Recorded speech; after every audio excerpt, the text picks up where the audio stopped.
this video, Human Anatomy. And with your host, Jagan, we're going to learn about the digestive system. Today's my favorite day because we're learning about the digestive system and I'm making this video about the digestive system. Woohoo! Alright, let's begin. So what is the digestive system? Well, the digestive system is an organ system, which is a system comprising of organs that work together, comprising of several organs that mechanically and chemically, which means movement like the mouth, and chemically like saliva, break down food to feed hungry cells. Basically, they break down food to support cells with their smaller parts, because cells need also energy to live. So the digestive system does that. It breaks down food just for cells to eat. Alright, so what are we talking about here? So, digestive system has two parts, the alimentary canal and the accessory organs. Let's talk about the alimentary canal. The alimentary canal is the path from the mouth to nose, the whole tube, the whole vacuum, the whole digestive system, except the accessory organs. The accessory organs are organs that do not make direct contact but are still part of the digestive system because they release juices into the duodenum to help with the digestive system. Now then, let's get on. So there are 4 steps for digestion.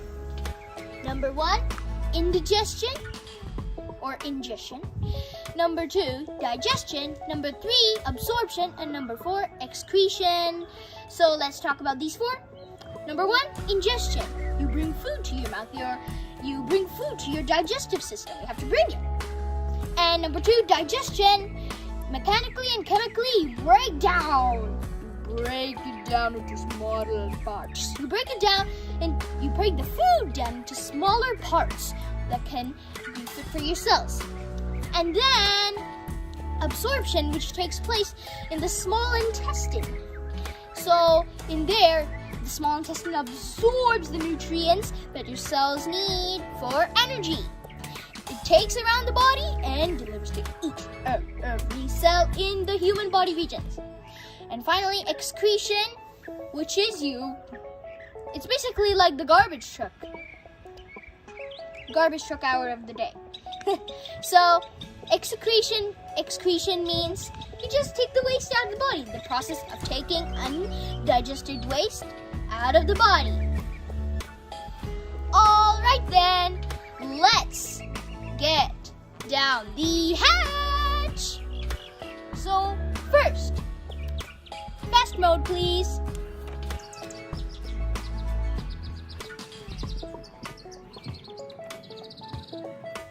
Now, I'm gonna label the parts.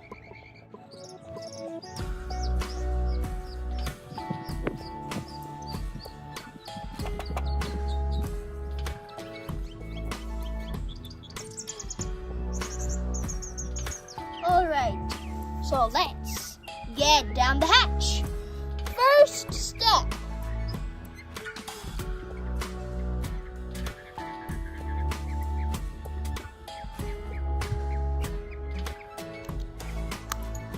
So, why am I drawing the nasal cavity here? What am I?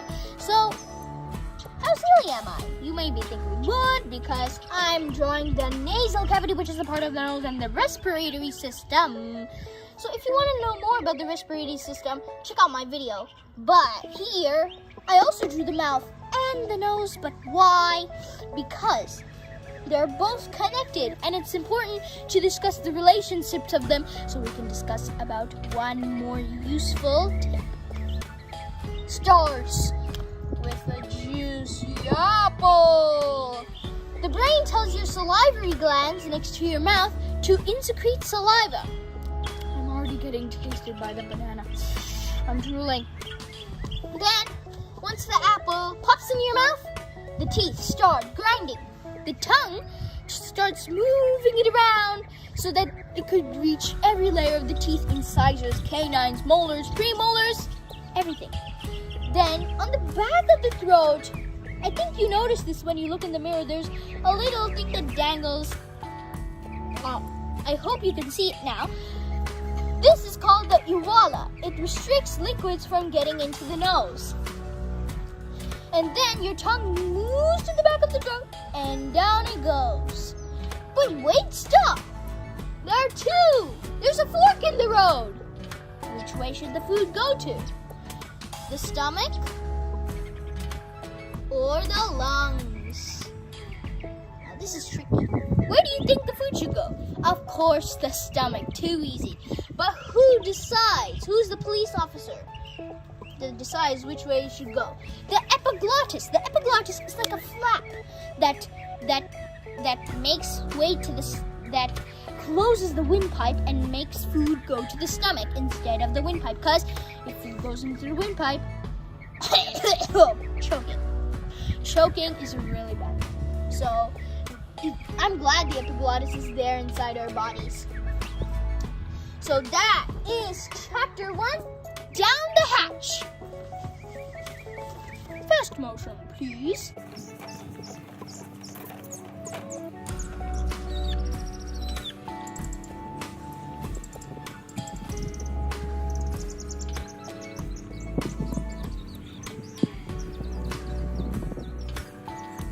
Now, I drew like a cut-up section to show to not show the intestines, cause we're talking about number 2, acid bath. I know, Jagan, really good subtitle. Now, we move into the esophagus, the food pipe. Now, what is this? We see a muscle movement. The walls are closing in and on at the food. That's called peristalsis. It makes food move until the esophageal sphincter. It's like a valve. Have you ever heard of valves like in the heart? If you want to check out more of the valves in the heart, check out the circulatory system video. Wow. So the sphincter opens due to the brain's instructions and sensitivity of the food. Then it plops into the stomach. Deep inside the stomach, there are hydrochloric acids. Those hydrochloric acids burn down the food and mix it into a small gooey liquid called chyme or chyme. You could call it either both. I like to call it chyme. So let's go with chyme. The hydrochloric acids, they're so strong that they could dissolve even metal. Even metal. You see how strong our body is? Let me tell you a few more facts about the stomach. The stomach is covered with mucus or snot, the type of liquid that is in the nose. Without snot, the acid might digest the stomach itself, and that would be really, really dangerous. And next, the stomach is shaped like a J bag, and it has 2 sphincters, one esophageal sphincter, and 2, we'll talk about that later. And the food, which is a bolus right now after it gone into the stomach, is now digested for about 1 hour before leaving into the pyloric sphincter, then into the duodenum.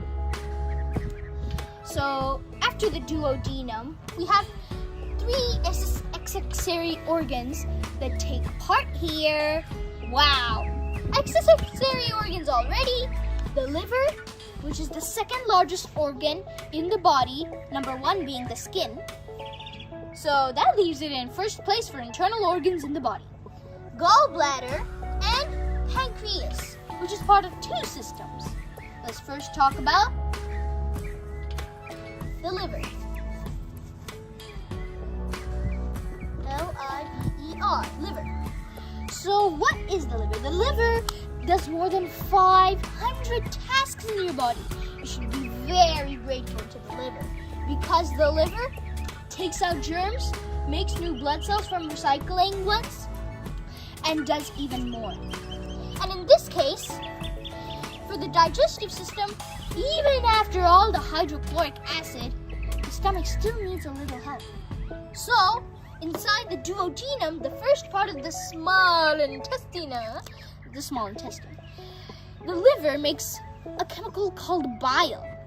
Bile is then stored in the gallbladder. It stores extra bile and then it inserts into the duodenum where food waits to be digested by the bile. Now there's also the pancreas. The pancreas, let me put a little smiley there. The pancreas is an organ which is part of two systems. Number one being the digestive system, and number two being the endocrine system. So it also helps a little with the blood. Oh, I see a bee. Hello, little bee. So the pancreas, as I was saying, the pancreas is a very important organ for your body. For one, the pancreas makes insulin. And it also makes a digestive chemical. Ink ran out.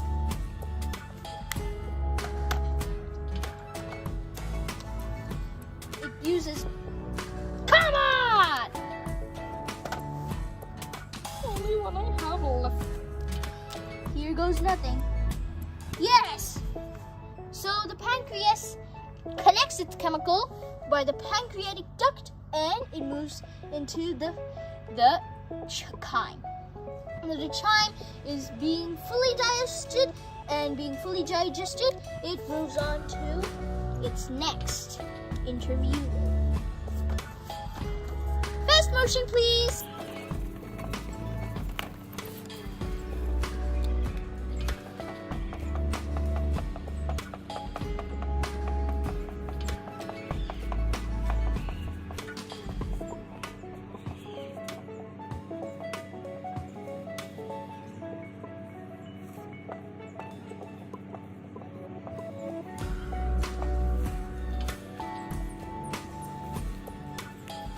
Resume.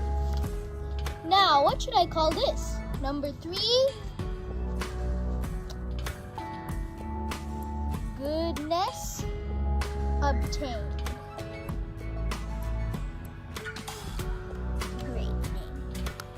As you can see now, we're moving into the small intestine from the stomach to the small intestine. Now, what is the small intestine's job? First, I'll tell you it. Number 1 that you have to know, there are 3 parts for the small intestine. The duodenum, which we talked about, makes food digested in bile and other digestive juices. Number 2, the jejunum, which is the largest part. It absorbs most of the nutrients from the food. And the ileum, which is a medium part, and it's the last part of the small intestine.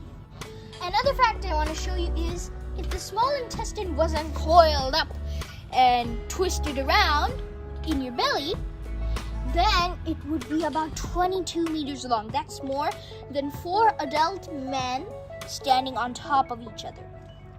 Cool, right? But luckily for us, it's coiled up and twisted around in your belly. Now, the duodenum is done. Now the jejunum.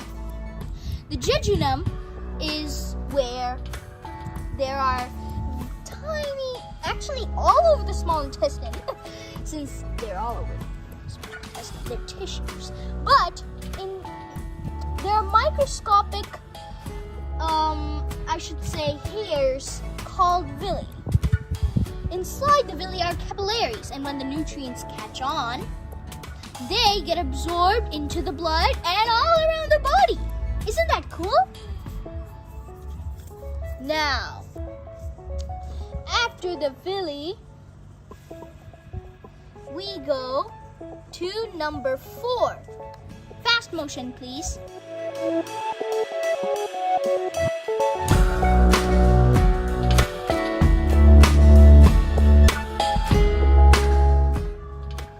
I think those are just kids, my neighbors. Uh-oh. All right, number 4. No, the last and final section of the digestive system. Finally! That just means we're not done talking about the digestive system yet. Number 4, a happy ending. So, first we start at the large intestine, actually the ileocoel valve. After the small intestine was wiggly, squiggly lines, it finally comes to a straight valve that moves food onward through the large intestine. Now there are several parts to the colon. One is the appendix. It's a worm-shaped thing at the bottom. No, scientists are still trying to figure out what it's for, but they think it's to store extra bacteria in case invading germs are here. And just to let you know, the bacteria I mentioned about stored in the appendix are not bad bacteria. In fact, they help you. Millions of bacteria from all over human body live in the large intestine. Isn't that cool? The large intestine houses millions of bacteria which digest even more. Can you believe it, how small they make it? They don't want to waste anything, except the waste. So the large intestine, after the appendix, it doesn't really go there. They start with the cecum, then, oh, I forgot to draw one thing, the perineum. Now, after the appendix cecum, it starts pushing itself ascending colon. Then it takes a turn to the transverse colon, and all that time takes 24 hours. Even more than 24 hours just to get through the small tube. And by the way, why is the large intestine called large intestine when it is only 5 meters and the small intestine is 22 meters? Because the walls of the large intestine are much, much bigger than the small intestines. So we call it the large intestine. Now, as I was saying, it goes to the transverse colon, then takes a turn to the descending colon, finally the S-shaped segment colon, and to here. I'll explain it later. So here, all through the way, there is water. Water. We need water. So the large intestine's job, we certainly need a large intestine. Otherwise, we would have runny water, runny poop, because the large intestine absorbs water from the food, from the now left feces or poop. I'm just gonna start calling it feces. So the more and more faster it goes, the more and more water it sucks, and the harder and harder the feces gets. And soon it reaches to the rectum, which is our final stop.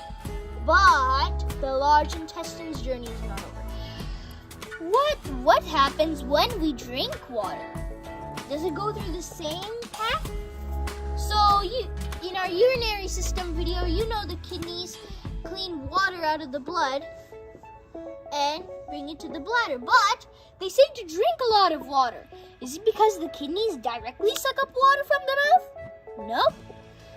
After all the stomach intestines, the large intestine sees the water. It's like, water! So it sucks up the water and directly takes it in the blood. And that's where the kidneys come in, filtering the accessory water from the blood. Now that's it. Now on to the real happy ending. The rectum is a really important part. It stores all our feces or poop. Then the anus, or otherwise called the anal sphincter, when it gets a message from the brain saying, I need to go to the bathroom, hurry up. The anus releases the sphincter and the feces, or the waste, not needed waste, goes out of the body. And that is the end of our digestive system video. But, no, the video's not over yet. Sometimes here, there can also go wrong. Sadly. Colon problems like diarrhea and farting. For example, farting. The bacteria produce gas while they're digesting, and that gas travels to the rectum and it goes out as a loud honk. And diarrhea is when your large intestine doesn't work because of the germs. And then it doesn't suck up that much water, so you get more feces than you need to, and you get diarrhea. But those can all go away if you eat healthy foods, like my banana. Fruits, vegetables, carbohydrates, dairies, they're all very healthy foods. But the only thing you should avoid is drinking like soda or eating too much candy. Once in a while is okay, but they can cause a lot of problems if you drink or eat too much of them. And also, one more thing. Drink lots of water, especially now in Arizona, it's summer. It's very healthy for you to drink lots and lots and lots and lots of water to help you keep hydrated. So, that's the end of our digestive system video. Now, finally, I can eat my banana. Where's my banana? Na na na na na na na na. Tiny! You took my banana!